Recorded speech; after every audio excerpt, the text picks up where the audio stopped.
자, 그러면 박병창의 마켓 인사이드. 또 긴장되는 시간이죠. 완전 입안에 가득 차고 그러니까. 육즙이 가득. 아시겠죠? 이거 진짜 근데 미각을 자극하는 맛이긴 해요, 확실히. 예. 자, 박병창 이사님 모셔보도록 하겠습니다. 안녕하세요. 예, 안녕하십니까. 네, 안녕하세요. 네. 이사님은 한우 좋아하시죠? 한 몇 번째 물어보세요? 왜 저한테 그래? 아니, 아니, 정프로님 맨날 똑같은 거 물어봐도 아니야, 온화하게 대답해 주시고. 오늘 그냥 진행하자고 한 거야. 뭘 그래요? 또 물어보. 알겠어요. 벌써 몇 번째 말씀하셨는데. 자, 그러면은 물에 들어간 거 안 드시고 그건 알아요. 구워 드시는 거 좋아하시고 당연히 한우는 좋아하시지. 일뿔뿔 한우면 좋죠. 근데 가격이 진짜 싸네요. 그죠? 예. 네. 보통 일반 가격하면 일뿔뿔 한우 팔지도 않죠. 그렇죠. 그렇죠. 네. 네. 이건 이제 스테이크용으로 굉장히 최적화된 네. 툭불 한우고요. 억울합니다. 어쨌든 자, 박병창의 마켓 인사이드 시작하겠습니다. 예. 자, 오늘 미국 시장 마감부터 살짝 보고 넘어가겠습니다. 미국 시장이 굉장히 강세로 달려왔습니다. 그래서 지금은 좀 어제는 좀 주춤하는 그런 모습을 나타냈습니다. 그래서 소폭 등락을 했는데 기술주들하고 빅테크들은 여전히 강세를 계속 이어지고 있습니다. 필라델피아 반도체 지수도 어제도 올랐고요. 필라델피아 반도체 지수가 6일 연속 상승을 했고요. 6일 동안 이건 지수입니다. 네. 14.3% 올랐습니다. 6일 동안. 그리고 엔비디아가 4.17% 추가 상승해서 135달러가 됐습니다. 엔비디아가 3일 연속 상승을 했고 15% 올랐고요. 그래서 어제 그런 영향을 받으면서 슈퍼 마이크로 컴퓨터도 15.7%, 이건 하루에 네. 15.7% 올랐습니다. 테슬라도 6일 연속 상승을 했습니다. 6일 동안 24% 올랐고요.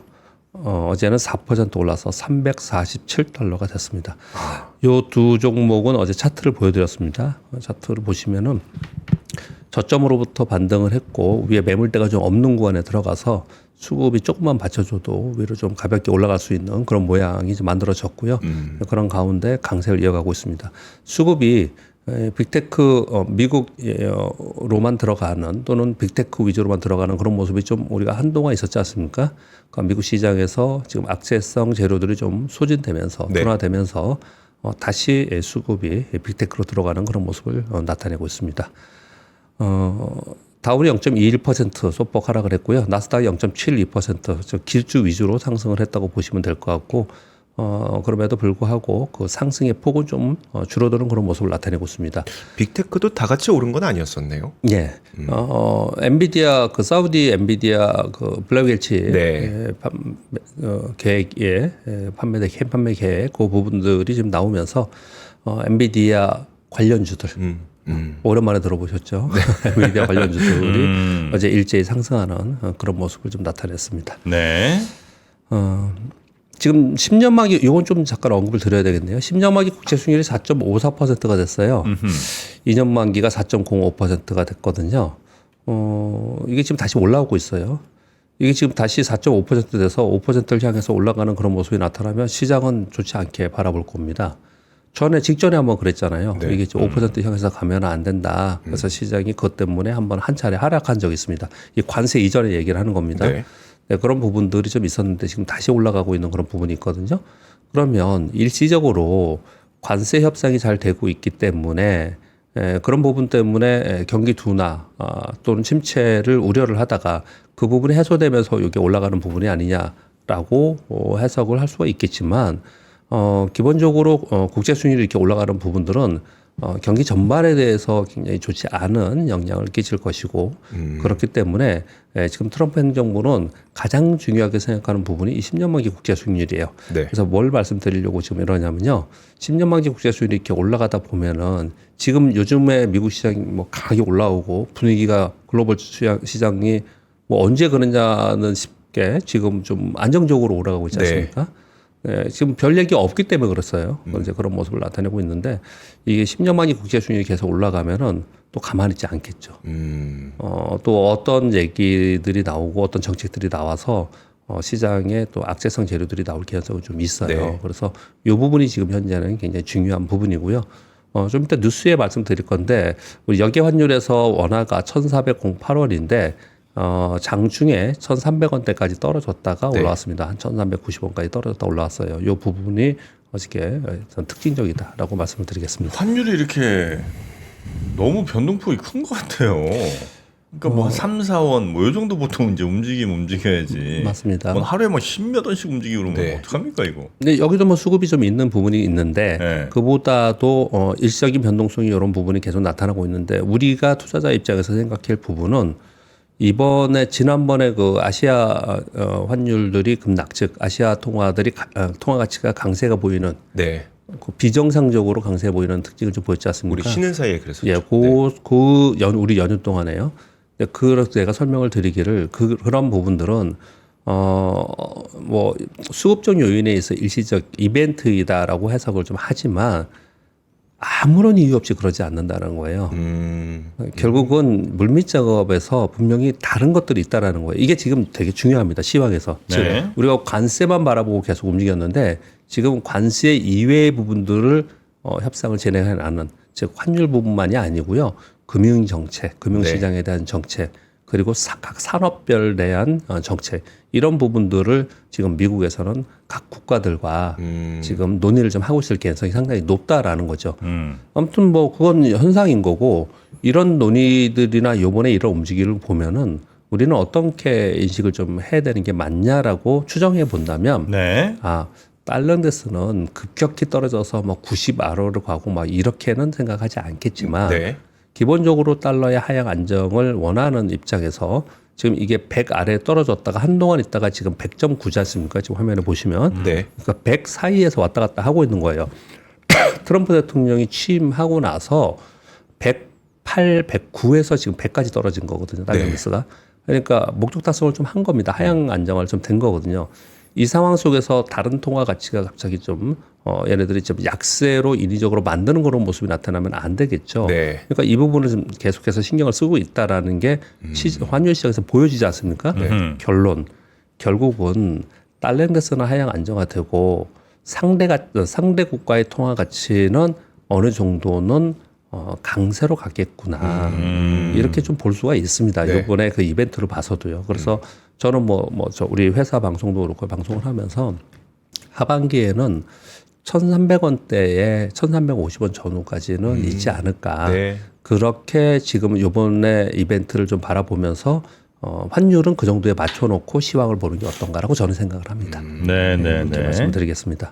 그러면 대만 달러가 급등했을 때랑 예. 그 우리 같이 ADB 급등했을 때 ADB 그 연차 총회에서 예. 이제 어제 나왔던 뉴스가 한국과 미국도 뭔가 환율에 대한 이야기를 했었다. 예. 시기는 같은 시기인 거죠? 그렇습니다. 딱 그때죠? 예, 그렇습니다. 근데 그게 지금 이제 보도가 나오면서 보도 나오면서 나오면서 출렁거렸던 또 거고. 출렁거리 이런 모습을 네. 나타내고 있어요. 그러니까 뭔가 있구나. 네, 네. 그쪽 트레이더들은 어마어마한 시장이니까 그렇게 생각을 하겠죠. 네. 그러니까 이런 수급적으로 이런 현상이 벌어지고 있다. 그렇게 보시면 될 것 같고요. 네. 기술주들 위주로 계속 상승을 하고 있는데 화면 보시면요. 미국의 반도체 수출 막대 그래프입니다. 대세 추세예요. 추이. 이 3월에 어마어마하게 좀 많이 좀 수출을 좀 하고 있는 그런 상황이에요. 여전히 이 화면은 이 하나하나의 스팟으로 뭐 줄어들었다 늘었기 때문에 뭐 반도체가 좋고 뭐 이런 부분을 설명드리려고 하는 건 아니고요. 저는 어떻게 생각하냐면 지금 우리 품목별 관세도 그렇고 뭐 보편 관세, 상호 관세 얘기하면서 관세 얘기를 막 하고 있고 각 산업별로 얘기를 하고 있잖아요. 반도체에 대해서는 쉽게 결론을 못 내리고 있잖아요. 계속 뭐 앞으로 가장 유용한 또는 효율적인 미국의 입장에서 네. 그런 뭐 정책을 내놓겠다 하는데 그렇게 하지 못하잖아요. 그래서 다른 부분보다도 이 반도체 섹터의 공급망은 워낙에 복잡하고 그리고 이해관계가 굉장히 상충되어 있는 상황이 굉장히 많습니다. 그래서 반도체 섹터에 대해서 향후에 미국이 어떤 정책을 내놓을까, 뭐 이 반도체에 대한 관세 이런 얘기를 걱정하거나 생각하시는 분들 있잖아요. 네. 근데 반도체에 대해서는 관세를 가지고 쉽게 건들 수 문제는 아닐 것이다. 저는 그렇게 생각을 좀 하고 있습니다. 네. 어제 우리 시장은 1.23% 올랐고 2,640포인트고요. 코스닥은 0.98% 올랐습니다. 요즘 우리 시장의 특징은요. 이번에 5월 전에는 어떤 특징을 보였냐면은 미국이 좋아서 오르면 매물 맞고 떨어지고 미국이 나빠서 빠지면 저가 매수 들어오고 이렇게 뭐랄까요? 거꾸로 움직이는 네. 네? 그러니까 아침과 저녁이 거꾸로 움직이는 그런 모습을 나타냈었는데 최근의 시장은 어떤 모습을 보이냐면요. 오전에 생각보다 약해요. 미국이 그렇게 강한데 우리는 이렇게 약해? 네. 근데 그러다가 오후에 힘을 좀 발휘하면서 오후에 좀 다시 오르는 모습을 나타내는데 왜 요 설명을 드리자면 괜찮은 거예요. 요런 흐름은. 아, 그래요? 요런 흐름은 괜찮은 겁니다. 그러니까 매수하는 사람들이 급하게 사지는 않지만 여기서 사려는 사람들이 있기 때문에 오후에 힘을 발휘하는 거거든요. 네, 그런 상황이 좀 있고요. 그리고 지금 현재 2640포인트인데 제가 내일 금요일이기 때문에 내일 차트를 다시 보여드리겠지만 직전에 바로 전에 있었던 고점은 이제 돌파한 거고요. 네. 요 이전에 있었던 올 그 2월인가에 있었던 고점이 2680포인트입니다. 네. 2680포인트를 넘어서면 그 다음에 소위 매물 우리 그 차트시스들이 얘기하는 매물대는 2900포인트에 있어요. 상당히 위에 있습니다. 아, 2,900이요? 네, 네. 그래서 2680포인트를 넘어가면은 사실 심리적으로 상당히 강세로 전환될 개연성은 분명히 좀 존재해 있는 상태입니다. 다만 이번에 그렇게 갈 수 있느냐에 대해서는 굉장히 조심스러워합니다. 왜냐하면 우리 시장이 지금 6주 연속 상승하고 있습니다. 6주 연속 상승을 하고 네. 있는 거죠. 6주요? 예. 아, 그래요? 네, 저 밑에부터 4월 그 둘째 주부터 네. 계속 상승, 6주 연속 상승을 하고 있거든요. 시장은 연속적으로 상승하면 시장에 얘기하는 전문가들이 표현을 할 때 피로감이라는 표현을 많이 쓰잖아요. 네. 그러니까 피로감이라는 표현을 그냥 여의도에서 얘기하는 거고요. 연속적으로 계속 오르면은 차익 실현 매물 욕구가 생깁니다. 그래서 그 힘이 좀씩 약해지면서 그 조정을 받아내고 올라가야 되는 그래서 매물을 받아내고 올라가야 되는 그런 상황이 좀 되거든요. 지금 6주 연속 상승을 한 상태고 미국도 지수가 거의 원위치 한 상태지 않습니까? 연간으로. 네. 그런 상황이 좀 있기 때문에 여기서 고파로 계속 치고 갈 수 있을까 아니면 한 차례 조정이 있을까에는 후자 쪽으로 많이 생각을 좀 해요. 네, 그런 부분들을 좀 감안을 할 필요가 있을 것 같다라는 생각을 드리고 그럼에도 불구하고 요번에 지금 직전 고점까지 이제 근접해 있는 상황이기 때문에 여기서 왜 우리 아름다운 조정이라는 표현을 쓰잖아요. 네, 여기서 조정이 크지 않다면 아름다운 조정이라는 얘기가 뭐냐면 크지 않다라는 거예요. 약한 조정을 얘기하는 거예요. 그런 조정이 있다면 그 위쪽을 바라보면서 움직일 개연성이 우리 시장의 분위기는 조성되어 있습니다. 네. 거기 그 분위기에 가장 또 대표적인 게 우리 저절로 시장 내부적으로도 그렇지만 시장 외적인 요인들이 좀 돼 있죠. 왜냐? 이제 우리 조기 대선이 얼마 안 남았고 네. 곧바로 정책들이 좀 나올 개연성이 있기 때문에 그런 부분에 대해서 시장에서 상당 부분 신경을 쓰고 있다라고 보시면 될 것 같습니다. 어제는 이제 반도체가 상승을 좀 했고요. 제약바이오가 되게 특이합니다. 제약바이오는 어제가 아니고 그러니까 뭐 어떻게 표현해야 돼요? 어제 약세였고 그저께 강세였고 그저께 약세였고 하루 강세 하루 약세 막 이렇게 굉장히 수급적으로 제약바이오는 지금 징검다리로 등락하는 그런 모습을 나타내서 하루는 코스닥이 가겠다 하루는 코스닥이 약겠다 뭐 이런 모습을 좀 나타내고 있다. 네. 그런 제약바이오 쪽의 수급적인 상황이 좀 그런 모양을 나타내고 있다는 것도 참고로 좀 말씀을 좀 드리겠고요.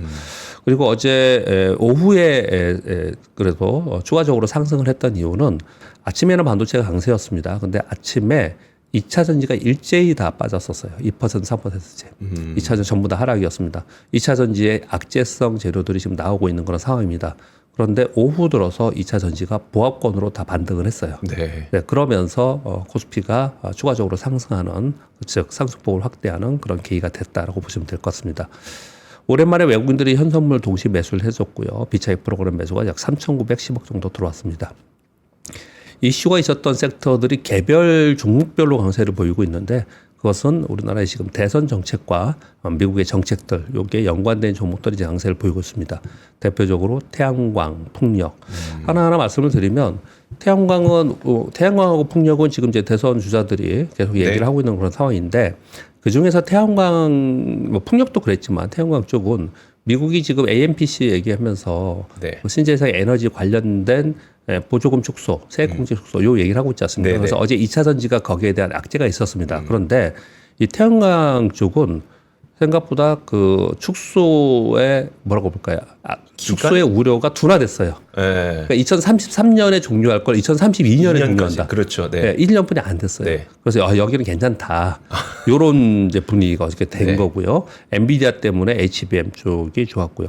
그리고 조선과 조선 기자재는 주춤하다가 뉴스 나오면 다시 오르고 뭐 이런 모습을 나타내는데 특히 어제 대선 주자들의 정책에서 조선 관련된 뉴스들이 좀 나왔고요. 그 로봇 이슈가 좀 있었습니다. 그래서 LCD 현대에너지나 유진 로봇 같은 경우는 상한가에 들어갔고요.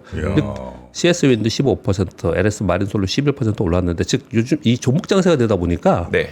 시장이 어느 정도 좀 안정화됐잖아요. 그러니까 이제 수익률 게임이라고 하죠. 그래서 이제 아직 이 시기에 돈 벌어야 돼. 시장이 약셀 때 또 움츠리더라도 뭐 네. 이런 모양이 나타나고 있는데 거기에 막 이슈가 있는 막 정책들이 나오면 거기에 막 수급이 막 쏠리는 현상이 나타나서 이런 현상이 이제 벌어지고 있습니다. 전형적인 종목 장세라고 보시면 될 것 같습니다. 네. 자, 그나저나 2차 전지는 언제 가는 거야? 2차 전지 항상 소외되네. 네. 2차 전지는 늘 소외예요. 지금 사실 내수주 쪽에서 그동안에 계속 안 좋았던 쪽이 어디냐면 뭐 식품 중에 일부 올랐지만 내수 전반적으로 좀 안 좋았고요. 네. 그런데 꽤 올라왔고 또 대중국 관련주도 꽤 올라왔어요.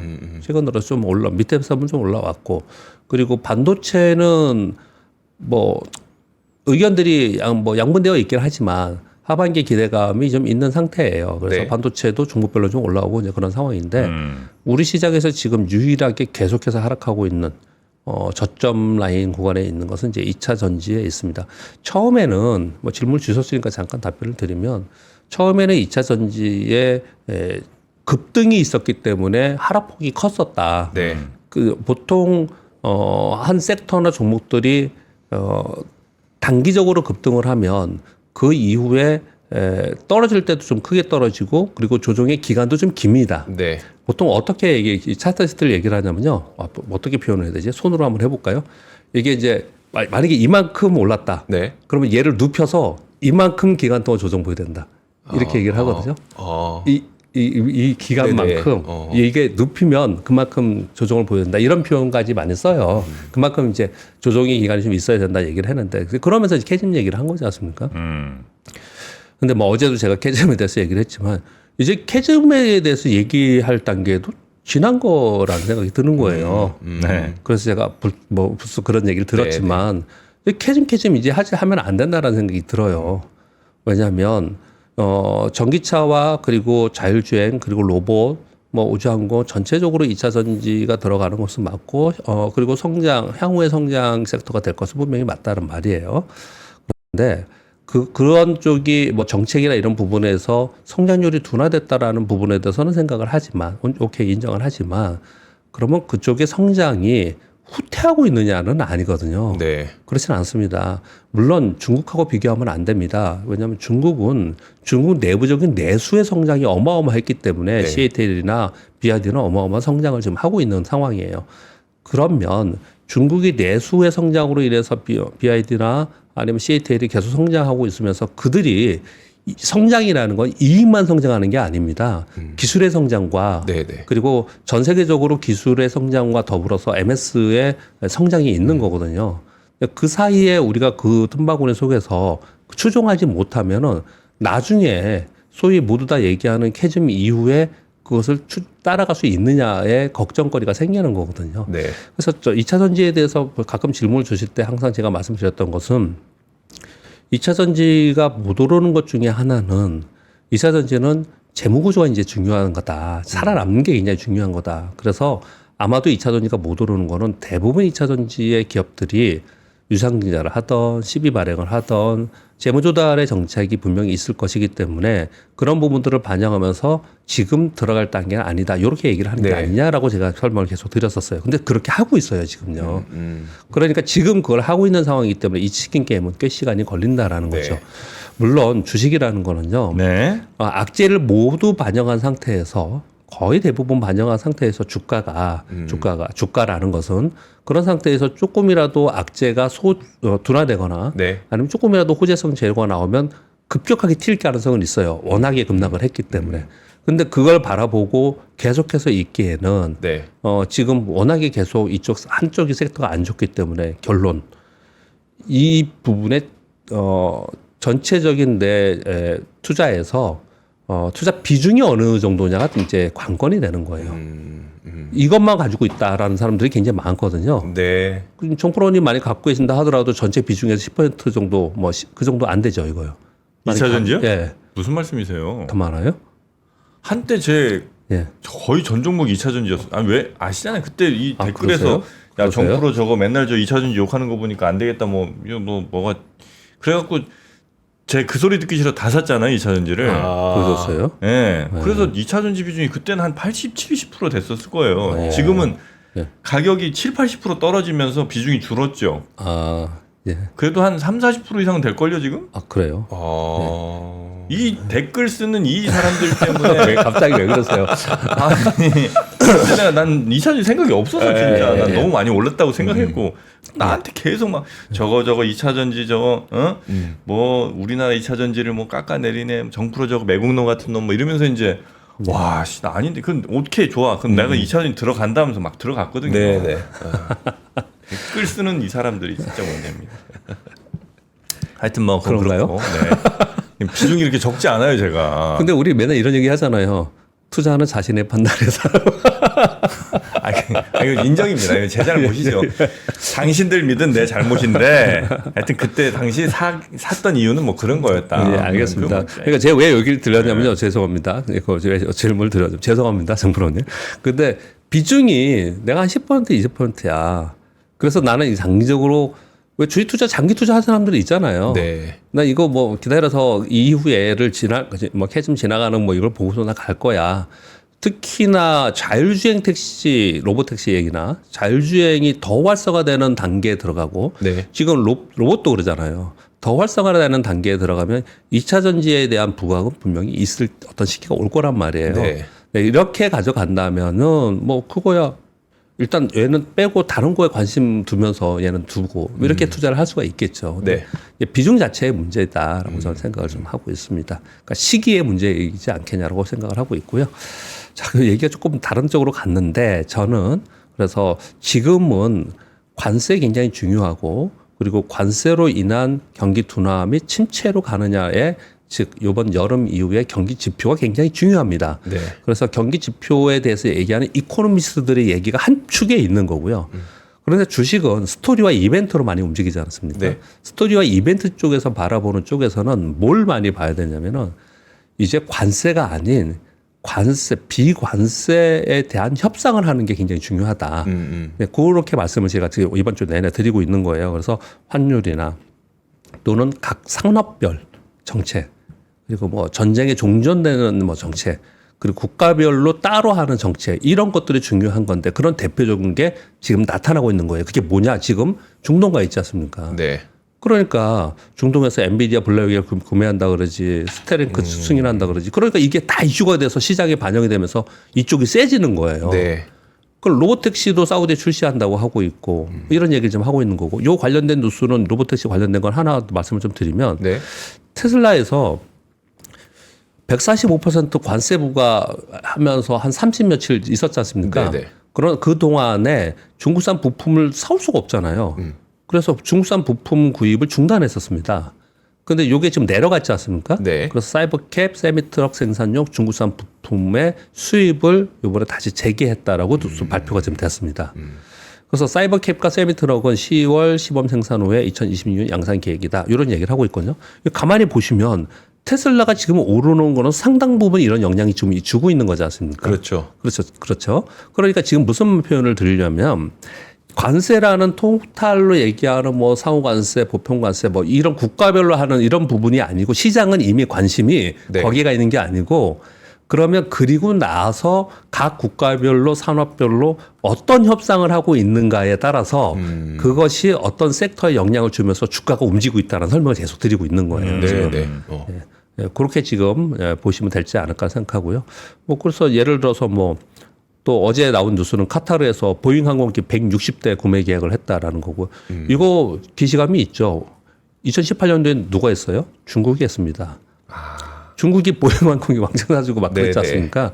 그러니 중국하고 앞으로에도 이런 얘기들이 나올 가능성이 있다라는 걸 생각을 해봐야 되는 거죠. 이게 보통 쉽게 할 수 있는 게 뭐 콩 사주고 항공기 사주고 네. 뭐 LNG 사주고 뭐 이런 것들인데 시장에서는 그런 부분들보다도 반도체 부분에 또는 뭐 태양광 부분에 이런 부분에 어떤 계약을 하고 어떤 협상을 하느냐에 따라서 굉장히 시장의 그 섹터별로 영향을 지금 받는 단계로 시장은 들어갔다. 네. 이렇게 설명을 좀 드리고 있는 거고요. 네. 그래서 중국은 또 28개 미국 기업에 대한 수출 통제를 해제했다. 이런 발표를 좀 하고 있고요. 전반적인 흐름에 대해서는 시황 상황에 대해서는 이렇게 말씀을 드리겠고 우리나라는 지금 정책이 보도가 되면서 정책 테마 형성이 되면서 강력한 전형적인 종목 장세가 지금 이루어지고 있습니다. 자, 아까 시황하면서 말씀드렸던 환율이 떨어졌던 부분에 대한 보도가 있었습니다. 지난 5일 한국기획재정부와 미국 재무부 관계자들이 이탈리아 밀라노에서 열린 아시아 개발은행 연차 총회에서 환율 관련 실무 협의를 진행했다라는 보도가 나온 거예요. 요게 나오면서 1,400 아래로 여기에선열에서 떨어진 거거든요. 근데 이게 나오면서 왜 그렇게 떨어졌느냐? 이거 보니까 그리고 지난번에 우리 연휴 때 아시아 통화가 갑자기 떨어지면서 통화 가치 강세가 되는 이런 거 보니까 이거 안 한다고는 하지만 미국에서는 타 국가에 대한 통화 가치의 절상, 그러니까 우리나라를 따진다면 우리 원화 절상에 대한 압력 가능성이 있지 않겠냐. 네. 그래서 다음 달에 미국 재무부의 환율 보고서가 나오거든요. 이제 요거 하면서 미리 이런 얘기들을 좀 하고 있느냐. 그래서 그 결과가 어떤지 굉장히 우리가 중요하게 바라봐야 된다. 이런 얘기를 좀 하고 있는 그런 상황입니다. 근데 저는 아까도 말씀드렸지만 이런 스토리로 좀 갈 것 같고요. 그래서 아주 강력하게 너네 원화 약세, 위안화 약세를 하면서 뭐 또는 환율 조작하지 않냐 이렇게까지 밀어붙이지는 않을 것 같아요. 왜 그러냐면 달러인데스가 이미 100까지 떨어져 있는 상황이에요. 네. 근데 그렇게까지 하지 않을 거라고 생각하는데 기본적으로 너희들 환율 조작으로 인해서 통화 가치를 인위적으로 약세를 만드는 너희 통화 가치를 인위적으로 약세를 만드는 부분에 대해서 아마 제재하거나 아니면 규제하거나 하는 부분들을 상당 부분 논의를 할 거라고 생각을 해요. 네. 그래서 달러 인덱스는 하향 안정화시키고 그리고 타 국가 상대 국가의 통화 가치는 일정 부분까지는 강세를 유지하는 걸로 하반기에 끌고 가려고 하는 흐름을 우리가 최근에 한 1, 2주 동안 보고 있지 않냐라는 생각을 좀 생각합니다. 그리고 아까 그 뉴스함에서 전해 주시던데요. 삼성에서 2조 4천억. 그러니까 유로화로 10억 유로로 유럽 최대 공조기기 업체 플렉트 지분 100% 인수했다는 뉴스가 어저께 굉장히 크게 나왔습니다. 향후에 생성형 AI 로봇 그리고 로봇 자율주행 확장 현실 등의 확산으로 데이터 센터가 지속적으로 성장할 것을 예상하면서 그래서 미리 준비한다. 이렇게 얘기를 하고 있는데 자, 이 뉴스를 뭐 어저께 굉장히 세게 많이 돌아다녔기 때문에 이 뉴스를 가져왔는데 사실 이게 뭐 당장 그러면 어디에 영향을 주는 데는 있습니다. 주가에. 네. 테마가 있으니까. 근데 그렇게 있는데 저는 어떤 관점에서 얘기하자면은 어젠가 그저께 가져왔던 걸 다시 제가 복사해서 가져왔습니다. 데이터 센터는 GPU 등 반도체, 서버, 전력, 냉각, 네트워크, 관리 소프트웨어까지 통합적으로 구축되는 유관 산업의 범위가 넓은 산업이라는 거예요. 그렇죠. 그래서 요 얘기를 어저께 말씀드렸는데 지금은 언제 어떻게 된 거냐면 작년 한 해 동안 데이터 센터 그러면 전부 반도체, GPU. 그렇죠. 그 다음에 얘기한 게 전력 인프라. 네. 그 다음에 잠깐 얘기한 게 그러면 냉방 업체, 냉침기 뭘로 할 거냐, 뭐 공기로 할 거냐, 물로 할 거냐, 이런 얘기까지가 있었지 않습니까? 네. 그런데 이제 점차로 이게 확산되고 있는 거거든요. 그래서 이 지금 데이터 센터의 성장은 계속 있는데 데이터 센터의 성장이라는 건 AI의 LLM을 포함하는 AI의 성장이지 않습니까? 네. 이 AI의 성장으로 인한 유관 산업의 확장이 지금 나타나고 있다는 걸 게 핵심 포인트예요. 제가 말씀드리고 싶은. 그래서 앞으로 하나하나 찾아갈 가능성이 높습니다. 경험적으로 볼 때 처음에는 반도체만 얘기하고 뭐 이러지만 나중에 뭐 데이터 그 다음에 뭐 전력기기 얘기하다가 냉침기 얘기하다가 아마 소프트웨어까지 다 갈 거예요. 네트워크까지 갈 거고 전부 다 그렇게 될 가능성이 있어요. 그래서 점차로 이건 확산될 가능성이 높다. 이렇게 말씀을 좀 드리겠습니다. 그리고 삼성전자 파운드리 가동률이 뭐 일부 좀 상승했다는 보도가 좀 나오고 있습니다. 이 보도가 나온 거는 두 가지 뉴스 때문에 그렇습니다. 닌텐도의 스위치 2에 탑재되는 요 칩을 엔비디아가 생산을 하는데요. 그래요? 엔비디아가 직접 생산하는 건 아니잖아요. 파운드리 주지 않습니까? 네네. 요걸 삼성전자에 줬다는 거예요, 요번에. 오. 예. 닌텐도에 탑재되는 칩을 엔비디아에 생산하는데 이거 엔비디아가 지금 TSMC에 주잖아요. 네. 근데 요거는 팔라노 부분에 생산되는 요거는 삼성전자에 줬다라는 거고요.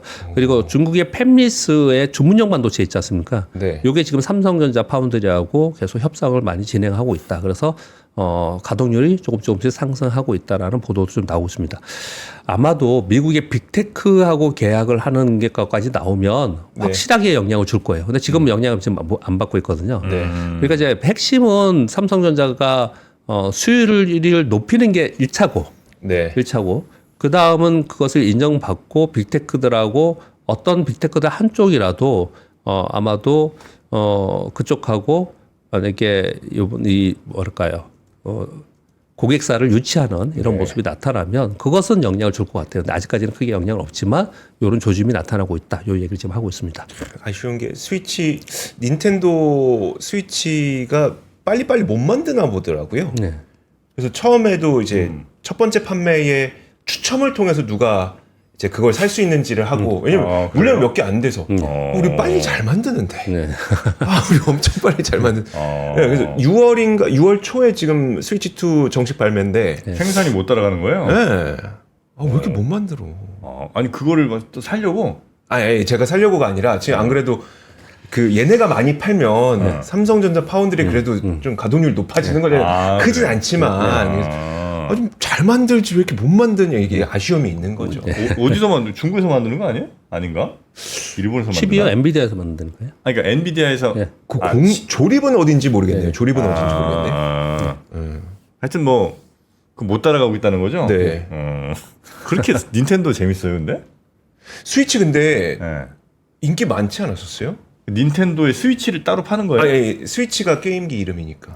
그러니까 닌텐도 이번에 나오는 게 스위치. 스위치 2고. 닌텐도 키고 껴는 스위치가 아니고 네. 닌텐도 스위치라는 게임을 네. 게임기가 네. 거기 뭐 이렇게 재밌어요 그게. 난 모르겠다. 게임 쪽은 영이야. 게임은 뭐 인터넷으로 받아서 해서 쓸 수 있으니까. 인터넷도 되고. 그 멀티플레이도 해야 되니까. 지금 자꾸 쳐다보시는데 저도 게임을 안 합니다. 그 아이들이 있는 집에 좀 좋아서 저희 조카네도 애가 셋인데, 그러니까 저희 손이천남대도 애가 셋인데 저희 아들까지 포함해서 4명이 스위치로 같이 게임하거든요. 온라인으로? 뭐 온라인으로 해도 되는데 그 집에 가면. 집에 가서 모여서 그렇겠죠. 근데 온라인으로 하면 이게 뭐가 있냐면 만약에 정프로님하고 저하고 스위치 게임을 같이 해야 돼요. 네. 근데 정프로님도 그 게임을 사야 되고 네. 저도 그 게임을 사야 되잖아요. 네. 이건 그럴 수 있는데 아빠랑 아들이 만약에 게임을 같이 하려면 아빠도 사야 되고 아들도 사야 됩니다. 아빠랑 아들 사이가 그 정도로 멀어지면 안 될 것 같은데. 어쨌든 이제 많이 팔았으면 좋겠다. 알겠습니다. 예, JP 모건에서 미국 경제 전망 보고서 나왔는데 그냥 간략히 말씀드리겠습니다. 미국 경제는 여전히 복합적인 도전에 직면했지만 이번에 관세에 대한 정책 조정이 좀 있었지 않습니까? 그래서 연착륙 가능성이 좀 확대됐다. 이런 표현을 썼습니다. 그러니까 좀 바꾼 거예요. 그래서 경기 침체는 기존에 50% 이상으로 보다가 그 이하로 하향 조정하고 그리고 인플레이션 부담은 지속되고 있다. 그래서 PC는 기존의 4%에서 이번 조치로 인해서 약 3.5%로 하향했다. 그렇지만 높은 수준이다. 실업률은 내년 2분기 정도에 3.8% 정도의 정점으로 보고 있다라고 보고 있고요. 기준금리가 이제 우리가 중요하지 않습니까? JP모건에서는 굉장히 뭐랄까요? 보수적으로 보는 거죠. 12월에 첫 번째 하지 않을까. 그리고 나서 연속적으로 한 3회를 해서 내년 이맘때쯤에 대해서 한 3.25에서 3.5%가 되지 않을까. 그러니까 한 100bp 정도는 연말부터 내년까지 하지 않을까. 이렇게 지금 얘기를 하고 있는 거고요. 대부분의 월가에서는 그렇게 보지는 않고요. 네. 올해 하반기에 한 2차례 정도 하지 않을까. 그렇게 좀 보고 있는데 지금 JP모건에서는 한 차례 정도 이렇게 좀 생각을 하고 있습니다. 그리고 미국의 재밌는 그림입니다. 미국의 4월 관세 163억 달러 징수했다고 하는데 이게 규모가 어느 정도냐? 막대 그래프를 보시면 압니다. 많이 벌었네요. 많이 걷었죠. 2배 이상 2배쯤 번 거 같네요, 그죠? 예. 음. 관세로 그렇게 받았다 이런 얘기고요. 아, 실제로 근데 그 관세 적용받는 데들이 있긴 있었구나. 그럼요. 그러니까 가격을 올렸던 거죠. 네. 그러니까 이걸 내기 어려웠던 수입업자들이 주문을 잠깐 멈춰서 항만 물류가 확 죽고 이랬던 거네요. 네. 아하. 그리고 마지막으로는 지금 어제 이미 주가의 영향을 상당히 많이 받았습니다. MSCI 스몰캡 인덱스 업데이트가 있었습니다. 편입된 종목이 있고 편출된 종목이 있는데 한번 읽어보시고요. 근데 설명을 해야 될 부분은 여기 보시면은 이거 지금 스몰캡이거든요. 스몰캡 종목들이 더 많이 움직여요. 라지캡보다도. 네. 그런데 여기 보면 에코프로 머티리얼과 엔소프트가 편입됐는데 하향이라고 해놨잖아요. 라지캡에서 스몰캡으로 내려온 거예요, 얘네들은. 그리고 편출 있잖아요. 얘들은 빠진 거 없으니까 안 좋은 게 이게 아니고 하나 시스템하고 삼양식품은 라지캡으로 올라간 거예요. 얘들은 올라간 거예요. 예, 그렇게 구분해서 좀 볼 필요가 있습니다. 아, 그게 편입됐다고 무조건 좋은 것도 아니고 편출됐다고 안 좋은 게 아닌 아, 스몰캡에서 라지로 간 애들도 있고 거기서 또 떨어진 애들도 있고 제일 좋은 케이스는요. 네. 전혀 라지캡도 아니고 스몰캡도 아닌 그냥 원래 없었다가 그냥 들어온 애들이 수급이 제일 좋고요. 네, 수급이 좋고 그리고 라지캡에 있다 스몰캡에 와서 더 좋아진다라고 뭐 그렇게 얘기하는 쪽도 있긴 해요. 어떤 보고서들 보면요. 그보다는 아예 생각지 않았는데 그냥 들어와 있는 애들. 그런데 이제 스몰캡에 있다가 라지캡으로 올라가는 애들 있지 않습니까? 네. 얘네들은 이미 주가가 이미 많이 올라와서 걸로 가는 거예요. 아, 그렇겠죠. 글로 이미 올라와서 시총이 높아져서. 올라갔다고 꼭 좋은 게 아니에요. 그래서 가는 거라서 그 일시적인 수급적 영향이 있겠지만은 이미 올라가면서 수급이 상당 부분 거기 들어가 있기 때문에 그 이후에 이게 호재가 돼서 더 오를 거야. 이런 부분들은 좀 고려를 할 필요가 있습니다. 아, 그러네. 되게 잘 봐야 되네 이거. 네. 여튼 그 스몰캡 인덱스 업데이트가 됐으니까 혹시 여러분 뭐 보유하고 계시거나 아니면 이렇게 살까 말까 고민하셨던 분들이라면 요거 한번 참고하시고 주문 버튼 누르시기 바라겠습니다. 자, 우리 박병창 이사님과는 이 정도로 오늘 시장 이야기 마무리하고요. 내일 아침도 잘 부탁드리겠습니다. 감사합니다. 고맙습니다.